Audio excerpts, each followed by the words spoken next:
Bad news kay Senator Bato. Effort ng majority na walang ng saysay. Bato hindi higit kay Duterte at 225,000 na mga pulis nakaalerto na para dakpin as soon as possible si Bato at ipapadala na sa ICC. Ang dating hepe ng PNP ay binalikan ng buong sangay ng kanyang pinamumunuan noon. Halika, atin itong pag-usapan mga kaibigan. Sinabi pa ni Remulla na hindi lang 10,000 task force ang naka-alerto para aresto De La Rosa. Ang malawakang pag-surrender, 225,000 na pulis at NBI naka-alerto na upang dakpin si Senator Bato. Roma 13 verse 1, sapagkat walang kapangyarihan na hindi mula sa Diyos at ang mga kapangyarihang mayroon ay itinatag ng Diyos. Akala ng marami ay magiging sapat ang naging politikal na maniobra at pagpapalit ng pamunuan sa Senado upang bigyan ng proteksyon at institutional sanctuary si Ronald Bato de la Rosa. Akala natin dahil sa impluensya ng mayorya at sa protective custody ng mataas na kapulungan ay may iwasan o kahit papano ay mapapabagal ang pagpapatupad ng warrant mula sa ICC. Pero matapos ang sunod-sunod na legal na desisyon nitong mga nakaraang araw, ang lahat ng pagsisikap na panatilihing ligtas ang senador ay tuluyan nang nawalan ng saysay. ILG susunod sa direktiba ng Department of Justice na arestuhin na si Senator Bato de la Rosa. Isang magandang hapon, tatalima ang Department of the Interior and Local Government sa utos ng Department of Justice sa Philippine National Police at FI na arestuhin na Senator Ronald Bato de la Rosa. Narinig niyo ba ang naging formal na kautusan mula sa Department of Justice? Opisyal nang iniutos ni DOJ Secretary Frederick Vida sa Philippine National Police at sa National Bureau of Investigation na ipatupad ang arrest warrant laban kay De La Rosa kaugnay ng kontrobersyal na war on drugs. Pero bakit nga ba naging ganito kabilis at kalawak ang pwersang ipinatupad laban sa kanya? Dahil ayon kay Secretary of Interior and Local Government John Vic Remulla, ang buong kapulisan na binubuo ng humigit kumulang 225,000 na personnel ay nakaalerto na ngayon upang hanapin at dakpin ang mamabatas. Therefore, ang buong makinarya ng pambansang seguridad na dati niyang pinamumunuan bilang PNP chief ay siya na mismong naatasan na rumesponde sa utos ng batas. Ayon kay Interior and Local Government Secretary John Vic Remulla, ipatutupad ng PNP ang pag-aresto kay De La Rosa at nakahanda ang buong pwersa ng pambansang pulisya. Sinabi pa ni Remulla na hindi lang 10,000 task force ang naka-alerto para aresto De La Rosa, kundi 225,000. Akala ng iba ay magkakaroon pa ng pag-aalinlangan ang mga operatiba dahil sa usapin ng soberanya o dahil sa kawalan ng warrant mula sa lokal na hukom. Pero mabilis na bumasag sa espekulasyon ito si NBI Director Melvin Matibag nang ihayag niya na isasagawa ng kawanihan ang pag-aresto ng without delay o walang anumang pagkaantala.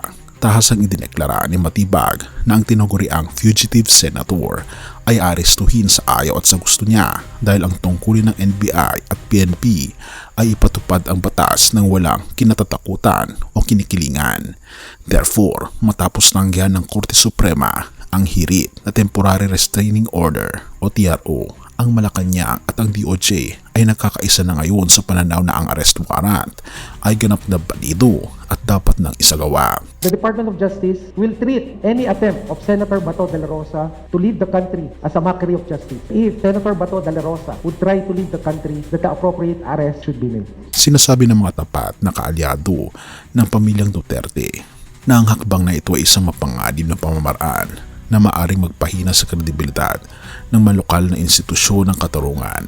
Pero naninindigan ang DOJ na ang pag-usad ng kaso ay pagpapakita lamang na ang bansa ay hindi magiging santuaryo para sa sinasabing kawalan ng pananagutan, lalo pat ang mismong Office of the Solicitor General ang nag-argumento para pagpapasura sa mga petisyon ng senador. Therefore, habang ang operational matters ay nasa ilalim na ng mahigpit na pangangasiwa ng mga otoridad, ang espasyo para sa legal na pag-iwas ay tuluyan ng sumisikip para sa kampo ni De La Rosa. Habang ang lokasyon ng senador ay nanatiling hindi pa opisyal na kinukumpirma matapos ang kanyang pag-alis sa Senado, ang pressure sa mga natitirang kaalyado ay patuloy na umaabot sa rurok. Akala mo ba ay sapat na ang pagtatago upang makahanap ng pabor sa harap ng mga hukumang naghihintay? Pero habang ang mahigit 200,000 puwersa ng kapulisan ay formal ng pinakilos, ang tanong na lang na naiiwan ay ito: sa oras na tuluyang matunto ng NBI at PNP ang kinaroroonan ni Senator Bato de la Rosa, paano harapin ng kanyang mga kasamahan ang katotohanan na ang takbo ng hustisya ay hindi na mapipigilan ng anumang politikal na alyansa? Have mercy, O God. Kaibigan, sa pagmamasid natin sa mga malalaking kaganapang ito, malinaw nating makikita na ang mga institusyon at puwersa na itinayo ng tao ay mabilis na nagpapago ng direksyon. Ang mga sandata, posisyon at libu-libong tauhan na dati ay nasa ilaan ng kumand ng isang tao ay maaari ring maging kaparehong puwersa na maghahanap sa kanya sa ilalim ng utos ng mas mataas na autoridad. Ipinapakita lamang nito na walang permanenteng proteksyon ang mundong ito at ang bawat istruktura ng tao ay may hangganan. Pero may isang tanging autoridad na ang kapangyarihan ay hindi nakadepende sa bilang ng pulis, sa utos ng kalihim o sa pasya ng pamahalaan. Ang ating Panginoong Hesus. Sa kanya kapag ikaw ay sumuko at nagpaubaya, hindi ka ituturing na isang takas, kundi isang anak na pinatawad at binayayaan ng bagong buhay. Kung ikaw ay napapagod sa takot sa bukas, sa paghanap ng proteksyon sa mga maling bagay at sa kawalan ng katiyakan sa gitna ng mga krisis, lumapit ka sa kanya, kaibigan. Tanggapin mo ang ating Panginoong Hesus ngayon bilang iyong personal na Savior at tanging Panginoon na magbibigay sa iyo ng kapayapaang hindi kayang mayanig ng mundo. Purihin ang ating Panginoong Diyos. Mateo 10 verse 28. Huwag kayong matakot sa mga nagsisipatay ng katawan, tatapot hindi nakakapatay sa kaluluwa, kundi bagkus ang katakutan ninyo ay ang makapupuksa sa kaluluwa at sa katawan, kapwa sa impyerno. Have mercy, O God, at purihin ang ating Panginoon Diyos. At tayo manalangin. Ama naming Diyos na makapangyarihan sa lahat na nasa langit, nakikita po namin ang kapangyarihan at proteksyon sa mundong ito ay madaling mabaliktad at mawalan ang saysay. Patawarin niyo po kami sa aming mga pagkakasala at sa pagtitiwala sa sarili naming lakas. Tinatanggap po namin kayo sa aming puso bilang aming personal na tagapagligtas at Panginoon ng aming buhay. Ikaw po ang magiging takbuhan namin at permanenteng kanlungan na hindi kami iiwan o bibiguhin. Inyo pong patnubayan si Senator Bato. Tulungan niyo po siya, Panginoon, na isuko ang kanyang buong buhay sa inyo. Pinupuri po namin kayo at pinapasalamatan, O aming Panginoon Diyos, sa inyo pong dakilang pag-ibig sa amin.